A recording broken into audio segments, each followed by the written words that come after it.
नमस्कार, ग्रामीण न्यूज़ में आपका स्वागत है। आज का ये खास प्रोग्राम खास लोगों के साथ होने वाला है। तो चलिए आज हम मिलाते हैं रांची के मशहूर फूड ब्लॉगर से। हाय नम नितिश, हाय नम कैसे हो आप? मैं ठीक हूँ। नमस्कार सभी दर्शकों को और जोहार। Thank you for inviting me और मुझे काफ़ी अच्छा लग रहा है कि आज मैं आपके साथ हूँ और आज हम लोग बहुत सारी चीज़ों पे बातचीत करेंगे। मैं जी, उसे उम्मीद करता हूँ कि बहुत इंटरेस्टिंग होने वाला है आज का ये सेशन। तो नितिश आप बता सकते हो आप कहाँ से हो? बेसिकली मेरा जन्म हुआ है गुमला जिला में ओके, और मेरी शुरुआत की जो पढ़ाई है वो भी गुमला जिला में ही हुई है। उसके बाद आफ्टर 10th मैं नानी घर आ गया। रांची में मेरा नानी घर है, रातू रोड में। तो उसके बाद की पढ़ाई मेरी रांची से भी हुई है। तो नितिश जी आपने अपनी स्कूलिंग कहाँ से करी है? स्कूलिंग मेरा गुमला से ही हुआ है।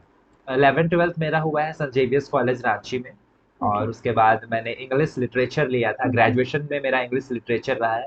उसके बाद 2 साल के लिए मैं बनारस चला गया था। ओके। बीएचयू से मैंने अपना मास्टर्स किया है इंग्लिश लिटरेचर में। और फिर जब मैं जेवियर कॉलेज आया मास्टर्स करने के बाद, तो फिर मैंने बीएड अपना कंप्लीट किया है। तो नितिश आप अपने फैमिली के बारे में बता सकते हो कुछ हमें, हमारे मेरे व्यूअर्स को? फैमिली मेरे फैमिली में मैं सबसे छोटा हूँ। सबसे बड़ी मेरी दीदी है। उसके बाद मेरे भाई हैं और मेरी मम्मी है। मेरे पिताजी अभी नहीं है। 2012 में उनका डेथ हो गया था। और हम लोग अभी 4 लोग हैं। दीदी की शादी हो चुकी है, जीजा जी हैं। और भैया की भी शादी हो चुकी है, भाभी भी हैं। तो अभी भैया भाभी मम्मी ये सारे लोग रहते हैं हम लोग। तो आपको फूड ब्लॉगिंग का शौक कहाँ से आया? असल में हमारी जो फैमिली है ना वो शुरुआत से ही ये फूड बिजनेस में है। मेरे ओके, जन्म से पहले ही जब से मैंने होश संभाला तो देखा कि हमारे घर पे एक होटल ढाबा हुआ करता था।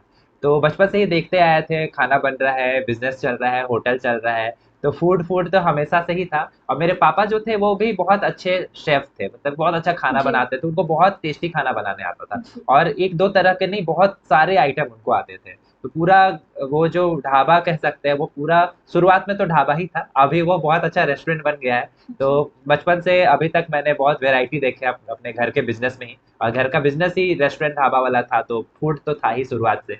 तो मैंने सोचा कि चलो इसी पे काम करते हैं, तो फिर मैंने फूड को ही लेके अपना ये यूट्यूब चैनल शुरू किया। तो जर्नी आपने अपनी कहाँ से शुरू की? अभी फिलहाल मेरा जो यूट्यूब चैनल है वो लगभग 2 साल हो चुका है, 2 साल से थोड़ा जी, अधिक ही हो गया है।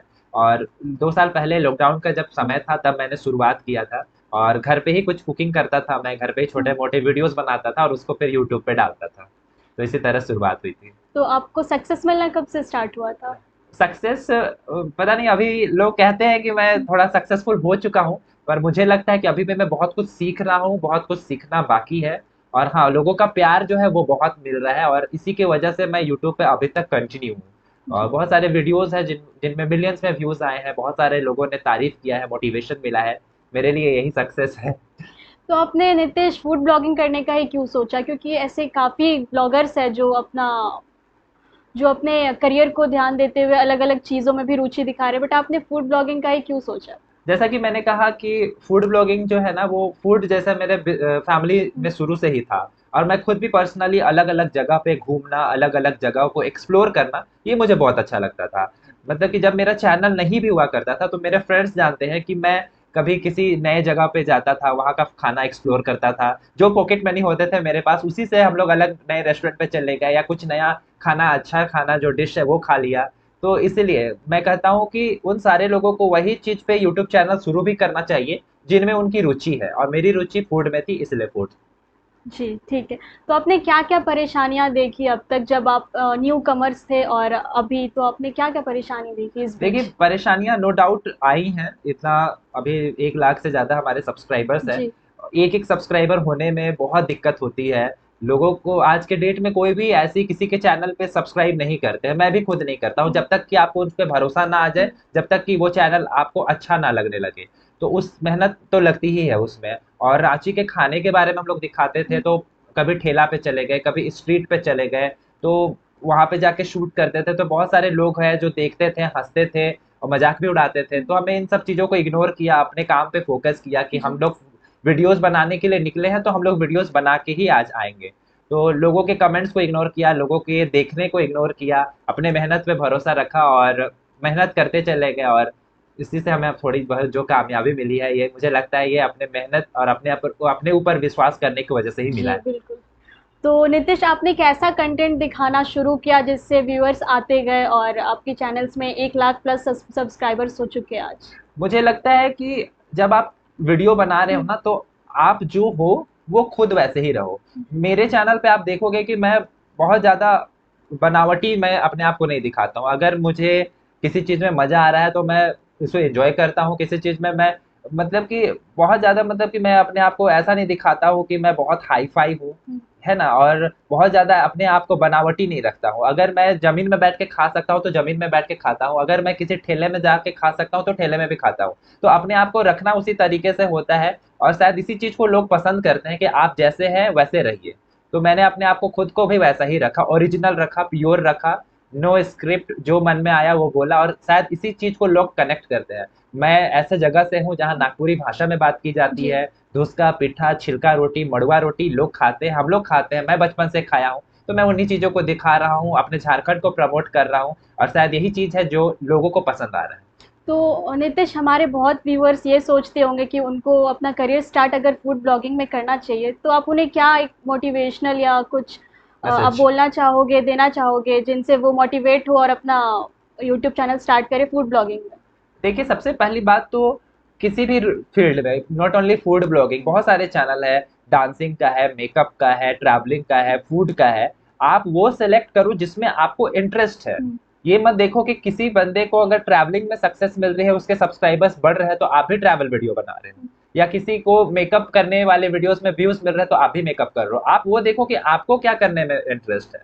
तो सबसे पहले तो ये डिसाइड करो। Food blogging, no doubt food blogging अच्छा चलता है, लेकिन मेहनत भी बहुत लगता है, आपको परेशानियों का सामना भी बहुत करना पड़ेगा। आपको पहले कंसिस्टेंसी मेंटेन करनी पड़ेगी। आपने एक वीडियो डाला, दो वीडियो डाले, तीन वीडियो डाला, लेकिन आपको बैक टू बैक वीडियोस डालते रहने पड़ेंगे, तभी जाके आपको सफलता मिलेगी। तो आप ये बताना चाहोगे कि आप यूट्यूब में अपने चैनल में कौन-कौन सी वीडियोज़ देखते हो और किनको-किनको सब्सक्राइब करके रखे हो? मैं रांची के जितने फूड ब्लॉगर हैं, मैंने सबको सब्सक्राइब किया है। मैं मुझे काफ़ी अच्छा लगता है, और मैं भी उनसे कुछ सीखता हूँ। ऐसा नहीं है कि मुझे सब कुछ आता है। फूड ब्लॉगिंग में आज मेरे सब्सक्राइबर्स हो गए हैं ठीक-ठाक, इसका मतलब ये नहीं मुझे सब कुछ आता है। मैं हमेशा दूसरों से सीखने की कोशिश करता हूँ, भले उनके 1000 सब्सक्राइबर हों या 2000 सब्सक्राइबर हो, चाहे बिल्कुल ना हो। सीखने के लिए आप किसी से भी सीख सकते हैं। तो मैं उनकी वीडियोज़ भी देखता हूँ। मैंने वैसे सारे रांची के लोकल फूड ब्लॉगर्स को सब्सक्राइब करके रखा हुआ है, जो फूड के बारे में दिखाते हैं रांची के आसपास में। साथ ही मुझे डांसिंग भी पसंद है, तो मैंने कुछ डांसर्स को फॉलो करके रखा है, सब्सक्राइब करके रखा है। और फिलहाल मेरे चैनल पे कुछ कॉमेडियंस भी हैं, उनको भी मैंने सब्सक्राइब किया है। तो मुझे थोड़ा फन, एंटरटेनमेंट, थोड़ा डांसिंग और फूड, ये मेरा इंटरेस्ट रहा है शुरू से। ओके, तो आप अपने चैनल पे फूड ब्लॉगिंग के अलावा क्या-क्या कंटेंट डालते हो अभी? मुझे लगता है कि अगर आप केवल फूड दिखा रहे हो तो हुँ, वो एक एरिया आपने लिमिट। स्पेसिफिक कर हुँ, लिया है। तो मैंने आजकल ये भी सोचा है कि मैं उन नोन फेसेस को भी दिखाऊं जो रांची में अपना पहचान बना चुके हैं। हमारे हॉलीवुड झारखंड के बहुत सारे एक्टर्स हैं, बहुत सारे सिंगर्स हैं, तो उनको भी मैं अपने चैनल पे लाता हूँ। या वैसे कोई भी नोन फेस जिन्होंने थोड़ी कामयाबी हासिल की है और जिनको सुन के हमारे व्यूअर्स कुछ सीख सकते हैं, उन सारे लोगों को हम लोग बुलाते हैं। साथ ही हम लोग बाहर के जो विदेशी मेहमान जो हुँ। हैं, अगर वो हमारे झारखंड में आके झारखंडी खाने को टेस्ट करना चाहते हैं और यहाँ के कल्चर को जानना चाहते हैं, तो उन सारे लोगों को भी हम लोग आमंत्रित करते हैं अपने चैनल पे, और अपने झारखंडी कल्चर को प्रमोट करते हैं। तो हमारे व्यूअर्स जानना चाहते हैं आपका नेक्स्ट वीडियो किस कंटेंट पे आने वाला है? नेक्स्ट वीडियो किस कंटेंट पे आने वाला है ये तो मुझे भी नहीं पता होता है, और मैं बस प्लानिंग करता हूँ। नो डाउट कि प्लानिंग बहुत दिनों से चलती है। अभी हमारे कुछ प्री प्लानिंग है, प्री प्लान्स है कि हम लोग किन्हीं किन्हीं को बुलाने वाले हैं। अभी मैं डिस्क्लोज नहीं करूंगा, वो खुद ओके। हमारे व्यूवर्स अगर देखते हैं चैनल तो उनको वो दिखेगा आगे वाली वीडियो में। लेकिन बहुत सारा चीज सर्टेन नहीं होता है कि यही करना है या यही करना है। कोशिश ये रहती है कि अलग अलग तरह के वीडियोस दे। हुँ। थोड़ा रिजॉर्ट के वीडियो आ गए, कुछ स्ट्रीट फूड फूड के वीडियो आ गए, कुछ अच्छे रेस्टोरेंट के आ गए, तो कुछ सस्ते खाने के आ गए। तो कभी किसी को बुला लिया, तो मैं अपने व्यूवर्स को हमेशा वैरायटी देने की कोशिश करता हूँ, ताकि उनको वो मोनोटोनस ना लगे, बोरिंग ना लगे, और कुछ नया देखने को मिले। तो आपने अब तक इतनी फूड ब्लॉगिंग की वीडियोज़ डाल चुके, तो आपकी सबसे फ़ेवरेट स्ट्रीट फूड क्या है अब तक? जो आप खाना पसंद करते हो और जो रेगुलरली खाने के लिए मुझे जाते हो? धुसका और गुलगुला बहुत पसंद है। ओके। झारखंडी धुसका और गुलगुला, सुबह का नाश्ता मेरा वही होता है, और मुझे बहुत टेस्टी लगता है। तो स्ट्रीट फूड की बात करें तो Jharkhandi street food is the best street food. Okay. तो आपके इस फूड ब्लॉगिंग के पीछे आपका गोल क्या है? आप क्या गोल अचीव करना चाहते हो आगे सबसे चल के? पहला मेन मोटिव मेरा है कि मैं झारखंड के खाने को प्रमोट करूं, नॉट ओनली फूड, मैं झारखंड के कल्चर को, यहाँ के डांस को, यहाँ के ड्रेस को, यहाँ के भाषा को, सारे चीज को मैंने पूरे पूरे तरीके से मैंने सोचा है कि फर्स्ट ऑफ ऑल मेरा मेन मोटिव होगा झारखंड को प्रमोट करना, झारखंड के कल्चर को प्रमोट करना, ताकि हमारे झारखंड को ऑल ओवर इंडिया नहीं, ऑल ओवर वर्ल्ड में एक पहचान मिले। तो नितिश जी, आपको ऐसी क्या चीज़ मोटिवेट करती है फूड ब्लॉगिंग ये सब वीडियोस डालने में? मुझे सबसे ज़्यादा मोटिवेट करते हैं मेरे व्यूअर्स, जब उनके अच्छे-अच्छे कमेंट्स आते हैं, जब भी मैं बाहर रोड पे निकलता हूँ और मुझे लोग मिलते हैं। टचवुड आज के टाइम पे मैं बता रहा हूँ कि जब भी मैं घर से बाहर निकलता हूँ, तो मुझे आज भी यहाँ आते वक़्त 2-3 लोग मिल चुके थे, जिन्होंने मेरे साथ सेल्फी लिया, जो मिलके मेरे से बात किए, और यही लोग हैं जो मुझे मोटिवेट करते हैं, और इन्हीं की वजह से मैं अभी तक यूट्यूब पे बना हूँ। और मुझे बहुत अच्छा लगता है लोगों का मिलना, लोग आते हैं, बातचीत करते हैं, अप्रिशिएट करते हैं मेरे काम को जो मैं कर रहा हूँ, तो वो बहुत मोटिवेट करता है मुझे। ओके। तो सर, हाल ही में आपने क्वीन ऑफ इंटरनेशनल टूरिज्म के विनर से मिला, तो उनके साथ आपकी मुलाकात कैसी रही? बहुत अच्छी रही। हम लोगों ने क्वीन ऑफ इंटरनेशनल टूरिज्म जो है आपकी एंजिल मरीना तिर्की, जी। उनसे हमारी मुलाकात हुई थी। हमारी मुलाकात हो चुकी है रिया तिर्की मैम से, जो मिस झारखंड 2022 रही है। हमारी मुलाकात हो चुकी है वर्षा मैम से, जो कि झारखंड बॉलीवुड की बहुत मशहूर अभिनेत्री हैं। और हमारी मुलाकात बहुत सारे ऐसे नॉन फेसेस के साथ हो चुकी है। आपके अलीशा मैम के साथ हम लोगों ने मुलाकात की है। अभी आगे आने वाले वीडियोस में भी हम बहुत सारे ऐसे लोगों को बुलाने वाले हैं, और उनसे, जैसे इन सारे पर्सनालिटीज से जब मैं मिलता हूँ ना, तो मुझे बहुत कुछ सीखने को मिलता है। बहुत सारे उनमें क्वालिटीज होती है, बहुत सारे चीज है जो मैं सीखता हूँ कि वो किस तरीके से बातचीत कर रहे हैं, उन किस तरीके से उनकी पर्सनालिटी है, किस तरीके से वो मेंटेन करते हैं खुद को और अपने टाइम को। तो जी। बहुत कुछ सीखने को मिलता है।